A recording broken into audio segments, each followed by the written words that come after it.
Hello and welcome to our R&D Tax Summit, our three-day digital event designed for accountants and advisors navigating the changing R&D tax landscape. Today, we're kicking off with Jen's session, Navigating the Complexity of the R&D Tax Market.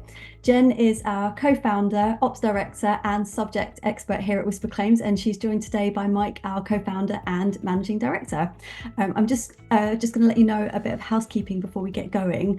If you'd like to chat to us, please have your chat box open and settings switched to panelists. And if you'd like to chat to us and the audience, you can switch your settings to panelists and attendees. If you do have any questions for today, we'd be really grateful if you do use the Q&A box. Reason being, there's some resources that we're possibly going to be sharing as we go through the session today, and we'll do that in the chat box. And it just means that if there's links going in there, we may miss something. And we are keeping our eyes on both areas though, so don't worry, hopefully we will get to you. Don't be shy for questions as well. We'd love to hear anything that you have, and they'll be answered live at the end. But for now, I'm going to pass you over to Mike and Jen, and I hope you enjoy the session. Brilliant, thank you, Suze. Just to sort of kick us off, I just wanted to talk about our motivation, I suppose, for putting this three-day event together. So effectively, in the last few months, or the last 18 months or so, there's been a huge amount of change in the market, both structurally and in terms of HMRC behaviour. And I guess both of those things have been talked about a lot out in the marketplace. A lot of people are talking about the structural changes, and of course, Jen's going to do that as well in a few minutes' time. But it seems to us that a bit that's missing here is all about the impacts of those changes and perhaps some of the strategies that you could deploy in order to work your way around those changes. And that's really the purpose of these next 3 days, is to sort of take a much more rounded and holistic view of the market and the impact of the changes, as I say. And we're going to do that through a kind of mixture of events and a mixture of panelists as well. So just to kind of give you an overview, I think most people who've signed up for today probably already seen this and got an idea of what's coming. But what we're going to be doing is Jen's going to go through the landscape and the changes themselves this morning. This afternoon, we're going to look at some insights and opportunities in the market coming from some of our customers, and also from Steve Cox from Iris, who's the head of market insight over at Iris. Tomorrow, we've got two more sessions looking at from vision to value, success stories from the industry. So again, we're really looking at kind of case studies there, and what people are actually doing on the ground, what are some of their experiences as they're working through these changes. We've then got Richard Edwards joining us from the R&D community, looking at building competence in R&D tax. So what does it mean to train your staff to be on top of change and making sure that everybody's doing the right thing? Then on Thursday, we've got Joe Edwards from JE Consulting. He's going to be talking to us about marketing. So how do you effectively market your service, again, in this changing landscape? And then the last session on Thursday afternoon, Suze and I will be showing you WhisperClaims capability and what it is that we deliver to the market, and how, again, that's helping people to work through this period of change. So lots to share with you. Suze will share the link there that we've got on the bottom right of this slide. So if you've not signed up for some of those other sessions and they sound like something you're interested in, do get signed up. We've got a lot of people showing up to these things, and we're really looking forward to delivering the rest of the program. So before we get into Jen's session, I just wanted to give you an overview of who we are as WhisperClaims, because there's a lot of people on this call who won't be familiar with us. I always kick off this part of any presentation by talking about what we're not. So WhisperClaims are not consultants. We don't do claims for anybody. What we deliver is a suite of services that empower you to deliver R&D tax services under your own brand. We do that through a mixture of software, a range of learning tools, which is webinars, training courses, online content, and importantly, our advice line support. So our software is backed by open support to our team. So if you've got any questions around the scheme, eligibility of a particular project, eligibility of a particular client, we're there to help you. And it's often that, and it's the reason I've highlighted it, it's often the support that kind of acts as that real additional shoulder to lean on for our customers. So whenever we get feedback from our customers, they often center around that advice line support as the key benefit of working with us. So that's what we do. Where have we got to date? So we launched the business in late 2018. We're currently working with around 150 subscriber firms nationally. And through those firms, we've delivered just over 3,665 claims. Sounds like a very accurate number. I looked that up on the system this morning, so that's bang up to date. With those claims worth around 650 million in eligible spend. So that represents just over 160 million of tax benefits delivered to the clients of our customers to date. So essentially a proper win-win, if you like. Our customers are delivering that value to their client base. I've thrown up on this slide some of the awards that we've won over on the right-hand side there. I mentioned award-winning software. There's been a lot of talk recently about awards are a waste of time, and there's a bit of a kind of kickback on awards in our industry. But I wanted to mention these because the thing that we're most proud of is the kind of mixture of recognition that we've had. On the one hand, we've been recognized for doing something that's technically difficult, taking a consultative, people-heavy process and turning that into a highly structured software delivered process isn't an easy thing to do. So we've been recognized on the tech side for having done that. But we've also been recognised on the accountancy side for the contribution that we've made to accountancy firms in helping them to address this specialised niche area of tax. So I thought it was worth mentioning that mixture of awards for that reason. So that gives you a flavour of who we are, where we've got to date. So it's for me to hand over to Jen now to get into the meat and bones of this morning's session. So over to you, Jen. Thanks, Mike. You just flick over. Excellent.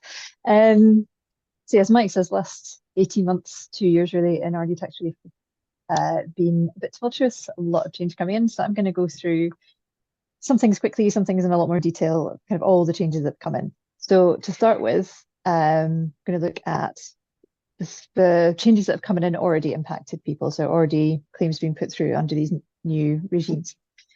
Main thing for 2023, and I will apologise now that I'm going to be very precise on dates and what's expenditure versus claim dates, because every change that has come in, it feels like, has a different date and a different way that it impacts things. So the dates are really important to understand.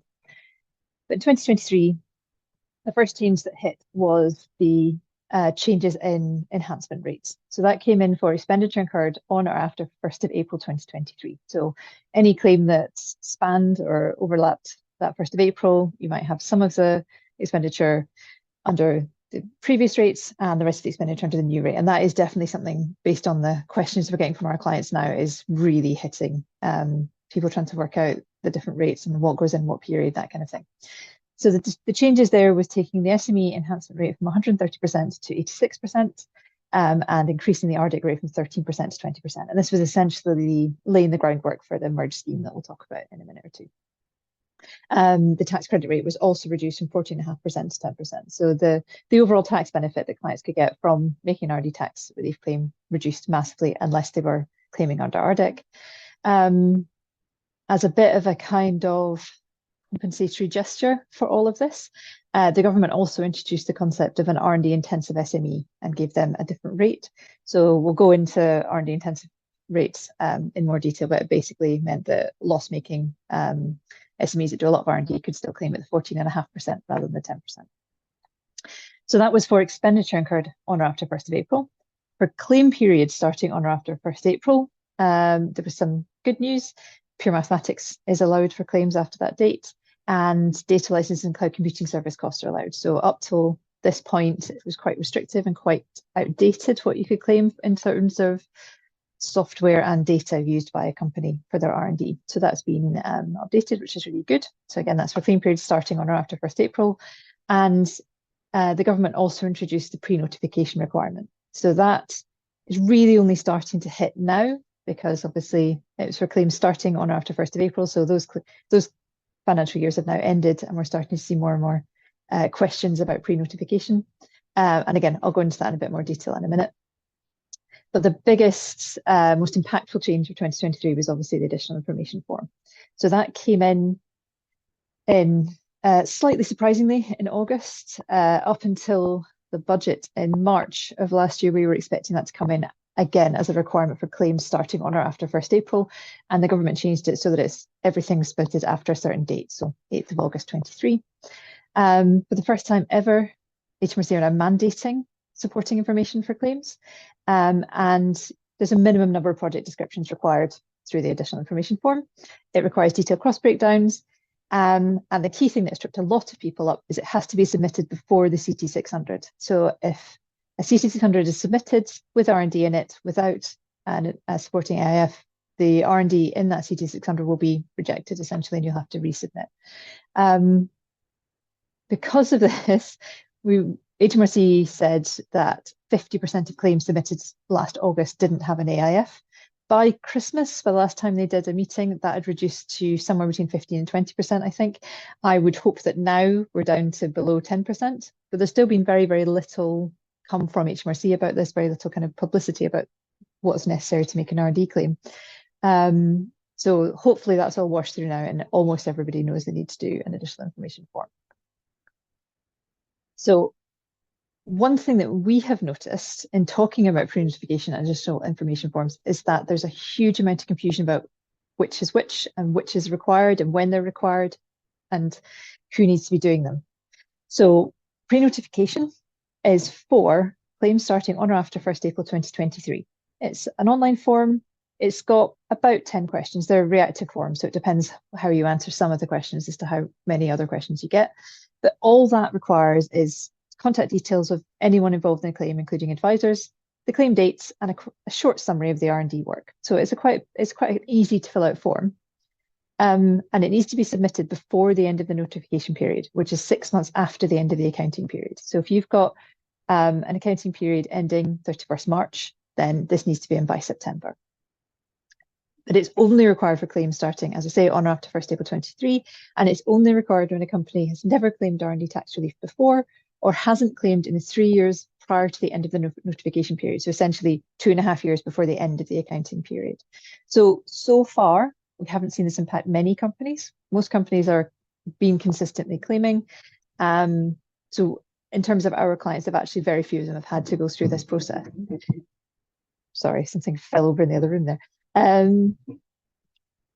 So that's all been fine. There is a little nuance which is interesting. So in the legislation, certain claims are excluded from being counted as having submitted a claim in the last 3 years. So for periods starting before the 1st of April but submitted after the 1st of April, you have to exclude those. That is not mentioned in HMRC's guidance, so we're not sure whether HMRC will be enforcing that rule, but it's just something to be aware of if you're counting on the fact that someone did a really late claim for previous periods sometime last spring. That may not count, and it might be worth doing a pre-notification form. But that's essentially it. It's a simple form telling HMRC that you're going to claim R&D, and it's only for certain companies. The additional information form, on the other hand, is an online form again, but that has over 30 questions, and again, it depends on how you answer them as to how many questions you actually get. But that asks for contact details, the cost, specific project, all that kind of thing. And it also now covers the R&D intensive criteria, which we'll talk about in a minute. So there's a huge number of questions and it's a lot of detail required. And as we said before, it has to be submitted before the CT600. The key thing about this, it is required for all claims, no matter what, no matter the claim periods, how many claims have been submitted in the past, what kind of support you've given in the past.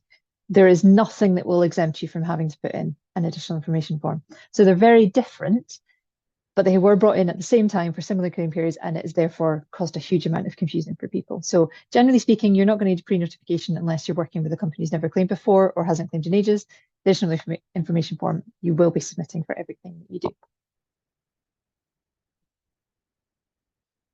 Okay, so that's everything that's kind of come in and has impacted or starting to impact claims. The next big change is the merged R&D scheme. So this is for claim period starting on or after 1st April 24. So obviously we haven't seen any claims wash through at all yet under the merged scheme.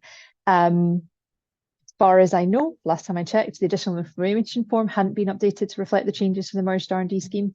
So we're still kind of waiting for this to wash through and see how HMRC are going to treat it, what questions they're going to ask in the additional information form, that kind of thing.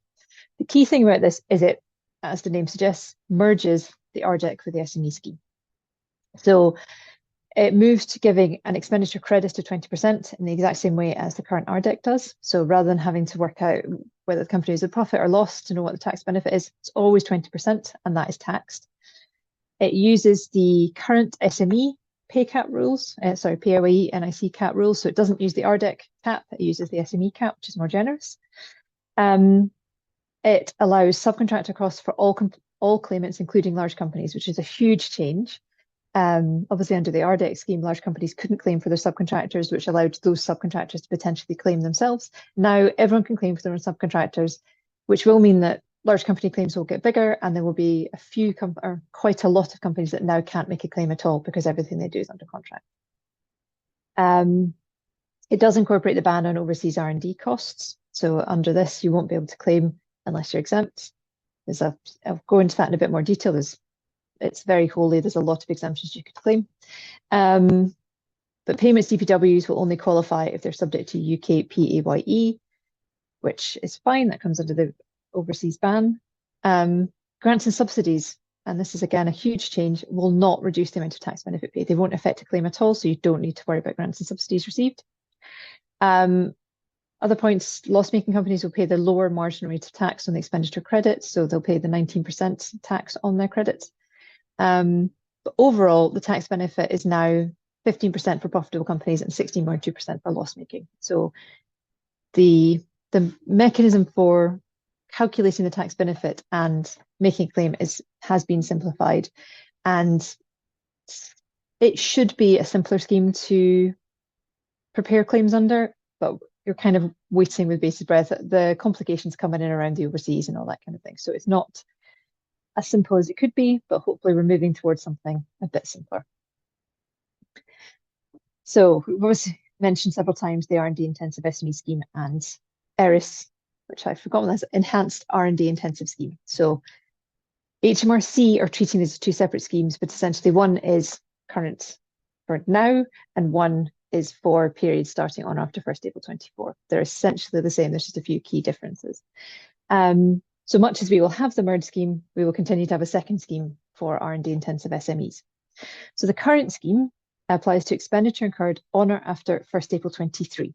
So again, you could have a company where the first 6 months of their period is claimed under the previous rules, and then the second 6 months can be claimed as an R&D intensive SME. So anything that straddles that counts. The key thing here is it's for loss-making SMEs whose R&D spend is at least 40% of their total expenditure for the claim period. And this is, as with the current rules for the SME scheme, that's loss-making post R&D. So if once they apply the R&D enhancement to their profit and loss position, if that pushes them into a loss, they can potentially surrender that loss at the higher rate. So yeah, that gives them access to the 14.5% rate rather than 10%, which gives them an overall benefit of up to 27%. So it's still lower than it was, but it's better than it could be, is essentially how we're seeing it. And that is current. The AIF asks questions about this to help you work out whether the company is R&D intensive, and there are some complications around any company with connected companies. You've got to include the spend and the R&D, so the total spend and the R&D spend of those other companies. So it's actually, for any company with connected companies, it's quite difficult to qualify as R&D intensive. So we're kind of looking to see how that works out as these claims start kind of rolling through.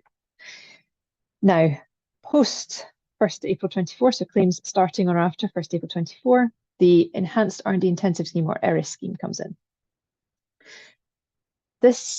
The good thing about this is the expenditure limit is reduced to 30%. So they've only got to spend 30% of their overall trading and operating expenditure on R&D to qualify, which is good.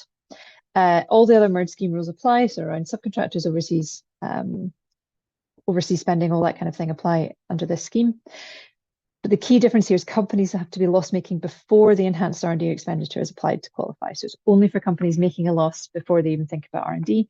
So that has actually reduced the number of companies by quite a large amount that can actually claim as an R&D intensive anyway. So we're interested to see, again, as these start to roll through next year, how this affects it and the numbers that are actually going through. It's a quick throwaway line, but there are special rules applying to companies with a registered address in Northern Ireland. So what the difference is, and I'm going to give a very quick summary because the guidance and the rules around this haven't been firmed up entirely by HMRC yet. But what this means is if you are a company with a registered address in Northern Ireland that meets that 30% criteria, you can still claim for overseas subcontractors under the R&D scheme. But you have a cap, a sort of 3-year rolling cap of £200,000, and that's the maximum benefit you can get through the R&D scheme. You can choose to opt out and not claim as R&D intensive and not be capped. So it's going to be quite a difficult, complicated calculation to do if you are a company with a register in Northern Ireland to work out whether you claim as an intensive company or as through the merged scheme. The other side of this is for everybody. There's a lot of circumstances where claiming under the merged scheme will actually be more beneficial than claiming as an R&D intensive SME. So for any claim you're making, you've got to think about, well, are they in Northern Ireland and therefore do they have these special rules? But also what would be the benefits for the merged scheme and what would be the benefits through the ERIS or R&D intensive scheme, and really work that out, because quite often the merged scheme will be better. So just a quick summary to show kind of what this means. Sorry, I need to move myself out of the way so I can see all my numbers. So this is actually how it impacts the tax benefit. So prior to all of these changes, the maximum that anyone could get was, as a loss-making SME surrendering the maximum losses, you could get 33.35% of your R&D spend back.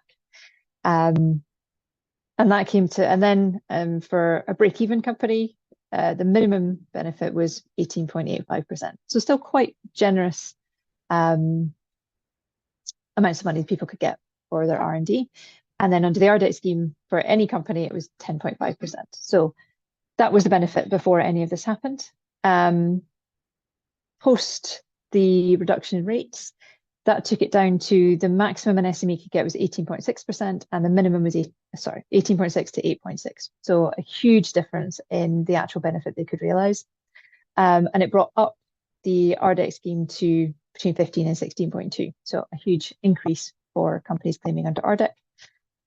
And then obviously the R&D intensive companies, prior to any of the changes, were getting the same benefit as any other SME.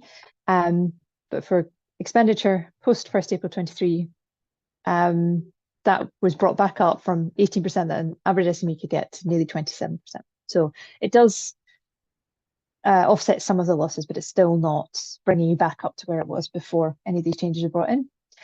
And then when we look at what the situation post for claims starting on after 1st April 24, we're now down to, only for loss-making R&D intensive SMEs, they can still get that 26.7 or 26.97, 27%. Break-even SMEs wouldn't be able to claim under the R&D intensive scheme anymore, so that doesn't matter. And then we're at, for a loss-making company, they could get 16.2%, and a profit-making would get 15%. So we can see that overall, the benefit, obviously it's been simplified in that all companies get the same kind of benefit, but it's still a massive reduction from where it was prior to 1st April 23. So other things I've alluded to that are quite complicated and need talked about in a bit more detail. Main one is the overseas expenditure restrictions. So under the current scheme, for any claim period starting before 1st April 24, there's no restriction on R&D costs incurred overseas. HMRC up to this point has not cared where that work was done, who was paid for it. As long as it was a qualifying expenditure, it could go in. So for counting periods starting on or after 1st April 24, there's restriction on payments to EPWs. So the EPW earnings must be subject to PAYE and Class 1 NIC. So it doesn't matter where that EPW is in the world. They could be anywhere in the world, as long as their pay is subject to PAYE and Class 1 NICs, they are fine. On the other hand, for subcontractors, they don't have to be UK entity, but the R&D activities have to be undertaken in the UK. So that subcontractor, that work has to be done physically in the UK. So you could be paying an American company who sends a contractor over to the UK and they do that work in the UK. That would be fine. Whereas you could have a UK company, but the workers are overseas, you wouldn't be able to use that company, or you wouldn't be able to claim for those costs. It's got to be apportioned. So if the subcontractor spent half the time in the UK and half the time overseas, then you'd only be able to claim for the time they were in the UK. So you need to apportion it. But the key thing for all of this is the restrictions don't apply where conditions necessary for R&D are not present in the UK. And as I say, that, looking at the guidance HMRC have given right now, gives a lot of scope for finding exemptions. So the only thing that you couldn't use a condition is that I can't afford UK workers or I can't find UK workers. But anything else, so the first example HMRC gave was like, well, there's no active volcanoes in the UK, so therefore you need to go overseas to do volcano research, which didn't quite fit. But for example, if you are developing improved mechanics for racing cars, and there's no track in the UK that you could use to test them, and you have to do that testing overseas, and you have to use subcontractors, overseas workers to do that, that would be absolutely fine because you can show the condition isn't in the UK. So it's definitely worth everyone that's doing R&D claims post 1st April 24 to have a look at the examples HMRC give and the types of things that could lead you to be able to actually claim for the overseas work. The other big change, as I mentioned, was subcontracted R&D expenditure. So much as the merge scheme has made it so that anyone can claim for the subcontractors, what HMRC have done is clarify and actually simplify quite significantly who can claim for work that they have done. So at the moment, if a company if an SME does R&D as a subcontractor, they cannot claim through the SME scheme. They have to claim through the RDEC scheme. And at the moment, payments to unconnected subcontractors are claimable at 65%. Payments to connected subcontractors are up to 100% of their initial expenditure. And under the R&D scheme, payments to subcontractors are only claimable if certain conditions are met. So that's basically if they're not limited companies. If they wouldn't be able to claim R&D themselves, then the company claiming under RDEC can do that. So it's quite complicated to work out who can do it. And it's quite complicated to work out who owns the R&D. You know, if a baker asks a software developer to make some software for them, at the moment, that baker who knows nothing about software could potentially claim for that work. And that's led to a lot of confusion, a lot of kind of difficulty, and a lot of essentially arguments between claimants, advisors, and HMRC about who should own particular bits of work. So under the merge scheme, essentially the customer can claim if there's evidence that the R&D was intended or contemplated at the beginning of the project. So at the point where they were contracting someone to do some work. So were there conversations about the type of R&D that would need to be done? Was it actually in the contract? Does the customer have people in-house who would understand the R&D that's needed? So it's not just or if you need to do R&D, it's ours. It's this is the type of R&D you need to do. Here's the type of technical uncertainties you might be looking at. We understand that, and so therefore that's our work. Whereas now the subcontractor can claim if the R&D is initiated its own volition. So if the person subcontracting them didn't really intend or contemplate they would do R&D, that becomes their work. So we're basically the people who know about the work, who decided to do it, get to claim for it. So it's a much simpler situation to kind of work your way through when working out who owns which bit of R&D work. The customer can obviously claim for routine subcontractor work. So if you need someone to do some kind of testing for you and they're not doing R&D, obviously that's your work, but there are the overseas restrictions. So it should make it simpler. It should mean there's fewer discussions, less double dipping, but we'll see how it comes out as the merge scheme starts to take effect this time next year. The other thing that needs to be kind of talked about, before Christmas 23, HMRC released the Guidelines for Compliance 3, so GFC 3, and this is about their expectations of how R&D claims should be analysed, put together and submitted. So there's 4 sections. The first one is the expectation of claimants. So it talks about, it actually has a 13-stage process for assessing claims. So what you should be looking at, who should be doing it, what kind of people should be involved, all that kind of thing. It shouldn't be a surprise to anyone that's been doing this before, because that covers all the main criteria for eligibility, but it really emphasises that competent professionals have to be involved in that project assessment. So it shouldn't be an advisor, it shouldn't be the financial director, it should be the competent professionals that understand the work that was done. There's then a whole other section about the importance of a competent professional. So it gives a far more guidance than HMRC have ever given before about who is considered a competent professional. And it also gives instructions on how to set out that competent professional's opinion. So how to justify that they know what they're talking about, that their qualifications need them to be able to talk about this properly, that kind of thing. So that's really, really helpful and gives, it's completely new guidance. The original CIRD basically said, we don't need to define what a competent professional is because we think it's natural that everyone would understand that. And clearly that is not what's happened. So it's really good they've given that. They've also got how to identify qualifying expenditure. So it's a summary of all the main points from the guidelines and some helpful examples. None of that, again, should be new to anyone that's been doing this before. And then the last section, which again is kind of fairly new advice for HMRC, is their recommended approach to claims and record keeping. So it's the first direct advice from HMRC on record keeping for R&D and planning R&D activities, and gives details of how best to record projects for an R&D claim. It's quite heavy-handed, but very useful if you're thinking about helping your clients work out how to record things, what to record, in what format to do it, all that kind of thing. It's really, really helpful. So we'd recommend anyone that's doing R&D have a good read of this and kind of apply as much of that advice as they possibly can to their processes. But what that has thrown up is obviously at the moment, the other side of things in R&D tax review the last couple of years has been HMRC massively ramping up the inquiry rate from what was around 2% to about 20% now. So there's a huge amount of compliance work going on. And what we are seeing is a mismatch between the GFC3, other compliance, and actually what they're doing. So the compliance teams, the inquiry teams are being very, very rigid in assessments. And what's really interesting is a lot of the examples given in the GFC3 would be challenged by a compliance team. You know, we've seen clients with claims that are similar to the examples given, and they would not get that through an inquiry. So there's definitely a serious disconnect at the moment between the way the compliance teams are operating and what HMRC say they actually want.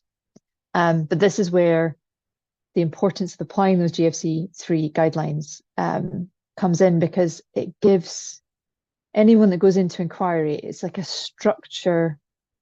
It gives you a structure for arguing your case with HMRC in the event of a compliance check. You can show that you did all the things the HMRC have told you to do, and they've opened an inquiry anyways, but here's what we did and here's why we did it.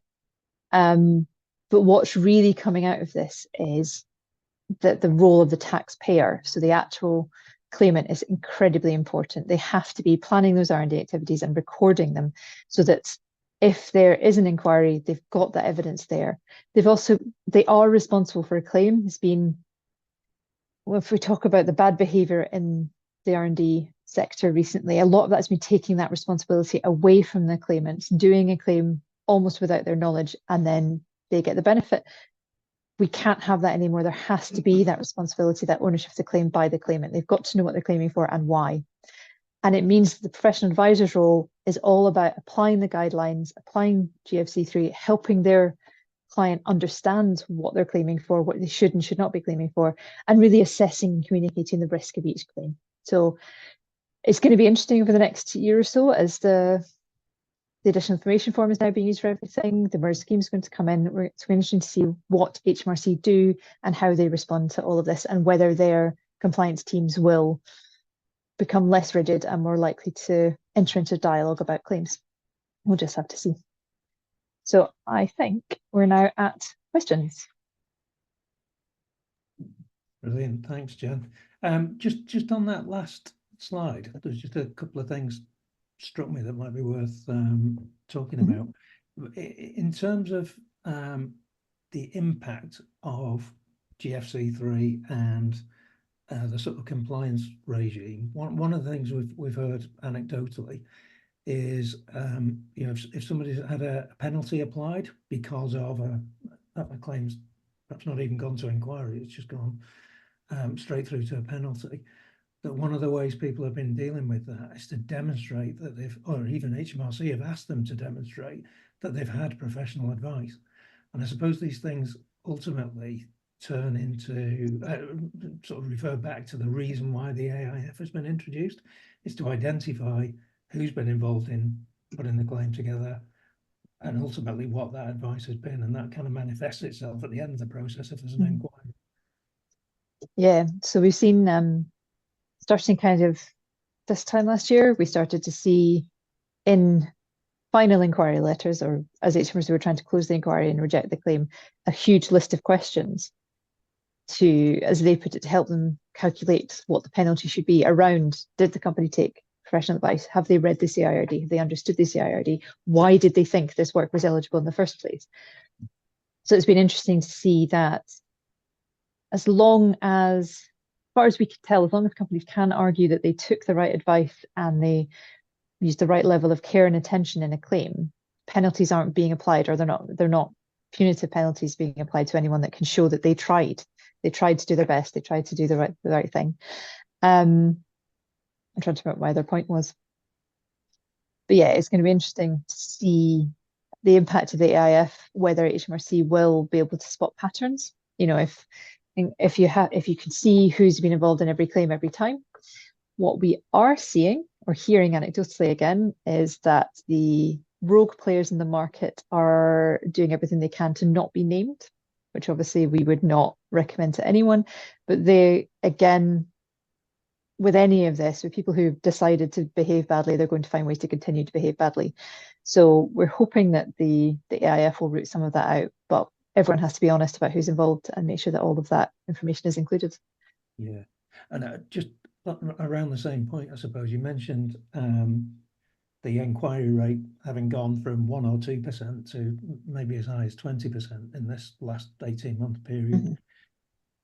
I guess a year or so ago, that was driven by random checks. It was driven by targeting specific groups like first-time claimants, software claims, that sort of thing. So we saw patterns around that. Since the introduction of the AIF, the intention from HMRC is to be much more targeted. So my again, it's anecdotal, but my observation would be it's probably still as high as 20%, but in different areas to where it was a year or so ago. So there's definitely targeting of certain service providers. So you're seeing things quieten down for perhaps the majority of the market in terms of those inquiry rates, but inquiry rates are still high where HMRC is sort of deeming it to be necessary. Yeah, I mean, they're definitely, again, everything we get is a wee bit anecdotal, but we've definitely seen our clients who tend to be kind of accountancy firms who are doing this very diligently have definitely seen a drop off in the number of inquiries being opened. We haven't heard about as many.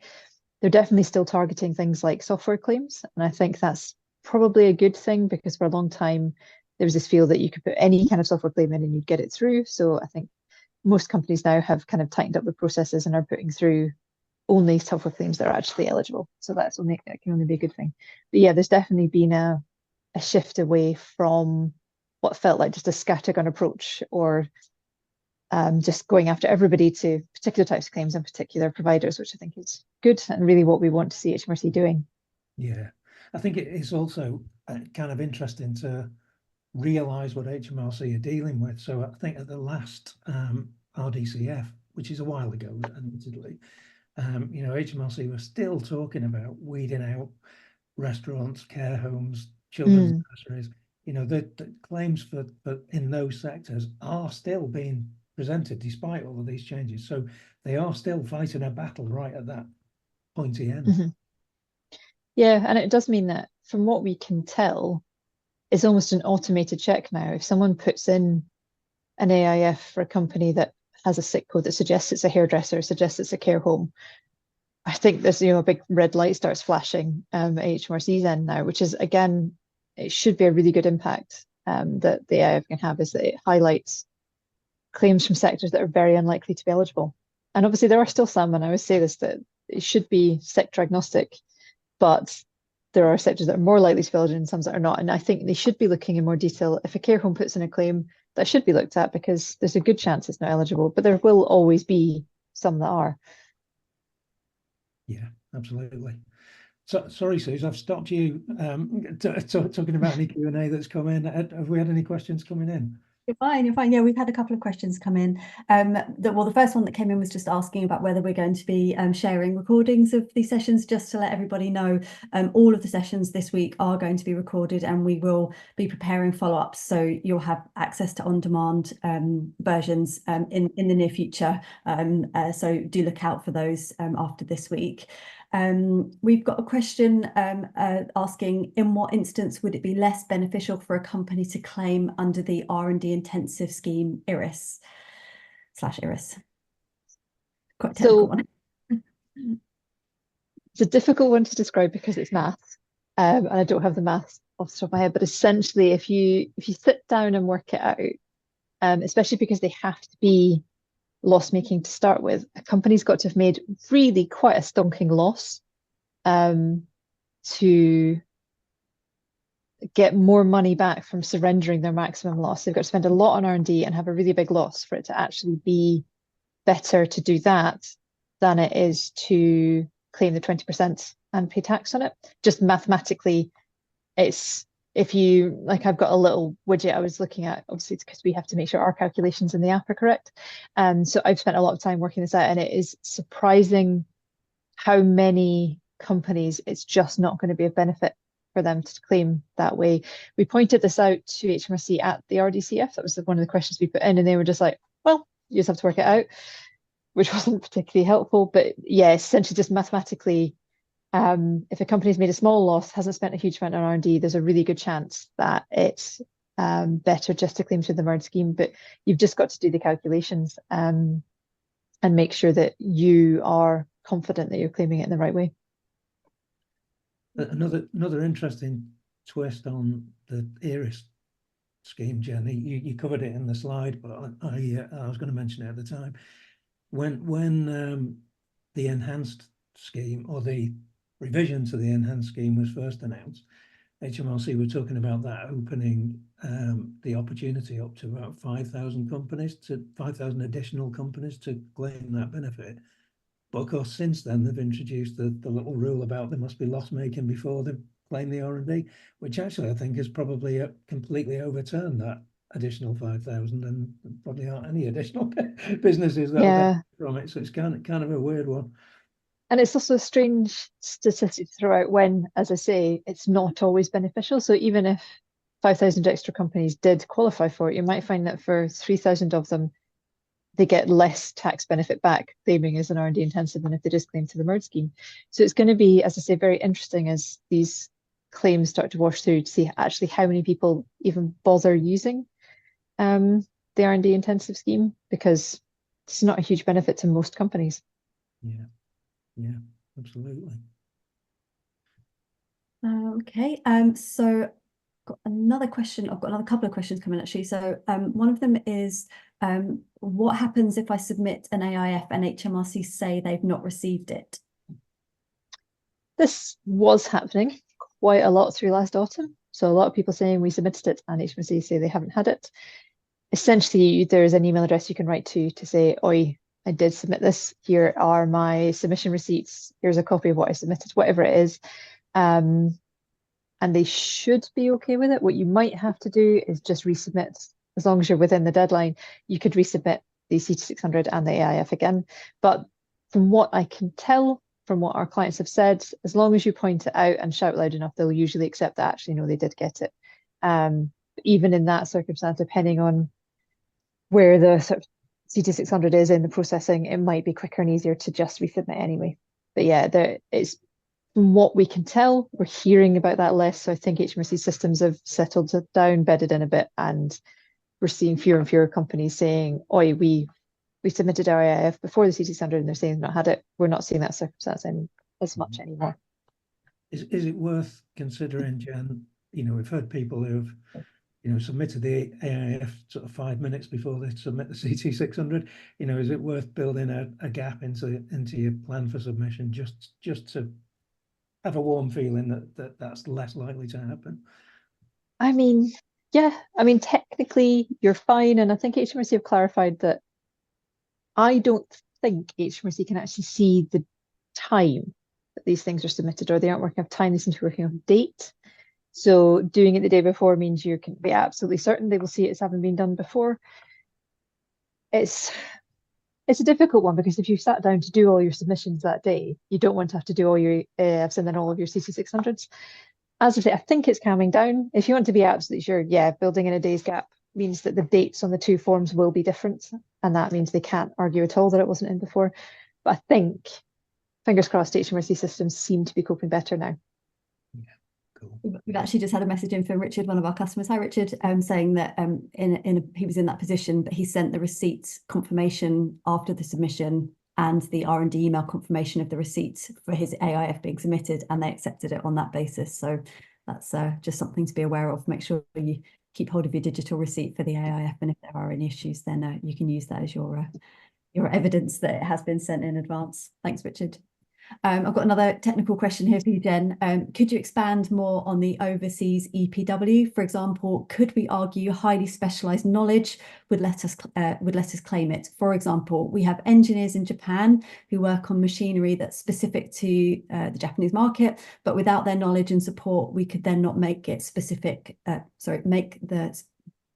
not make specific the machinery to the UK market. Sorry about that. So I don't want to say for sure, because obviously there's a lot of this, but that is the kind of thing that HMRC have got examples of as being a potential exemption. So if that knowledge just does not exist in the UK, so it's not that you can't hire people or there's a shortage of workers, but there just aren't people in the UK with that specialist knowledge, then potentially, yes, you could claim for those EPWs. Again, you need to read through the guidance very carefully. I don't want to give a definite yes or no without knowing all the circumstances, but that is the kind of thing they talk about, because they talk about things like, if you've got a university research group that's a specialist in a particular area, and that's the only research group in the world that does that kind of thing, of course they wouldn't expect you to find that knowledge, that expertise in the UK. So yes, that is one of the ways that you could get around it. It's also around geographical things. So if you're looking at a particular disease and that disease doesn't occur very commonly in the UK but is endemic somewhere else, then of course you'd need to do your research in that country. So there's a huge amount. There's a huge number of ways that you could be allowed to claim for overseas stuff. You just need to read that guidance and make sure you're applying it properly. As I say, the number one thing is that you can't do it because it costs. You can't say UK software developers are really expensive. I can get cheaper software developers in Poland, therefore I do my work in Poland. HMRC would not accept that at all. Next one, what evidence will HMRC need to prove who initiated the R&D in order to avoid double claiming? Is the Quinn construction case still relevant? So they haven't really said what evidence. So there's examples of the kind of evidence they might need, but they haven't said up front exactly what they need. So obviously you might have, the contract might be the key thing, and they've said that, I'm trying to remember how they put this. So the contract is important, but not the be all and end all, because what they don't want, obviously, is all large companies putting an R&D clause in their contracts, regardless of the type of work and who they're working with. So they can't have a blanket contract that says any R&D that happens to happen in this project is ours. So they can't have that. So they want to see a more holistic view of the type of work, the type of expertise in both the customer and the client, any discussions that were had about it. So you can't, there just isn't a kind of definitive evidence that you'd have to provide to avoid that double claiming. You just have to look at the situation as a whole, and that's exactly what HMRC have said. The Quinn construction case, this is where I hate this kind of question because I can't remember it exactly off the top of my head. Basically, the Quinn construction case becomes less relevant because they say they've changed the rules. So the Quinn construction case, basically, I don't want to misspeak, but essentially went with what the merged scheme is now going to do. So allow companies, because they initiated it, they can claim for it. Even if there's a contract in place, anything like that, if a subcontractor does the work and they're doing it off their own back, off their own volition, it is now theirs. So that basically, it goes in a line with how the Quinn construction judgment went. So it's saying that just because there's a contract doesn't mean it's subcontracted R&D. So we're going back to what the interpretation was 10 years ago, that HMRC then changed how they were applying it. They will say they didn't, but they did. And now we're going to go back to what seems a slightly more sensible, pragmatic way of doing it.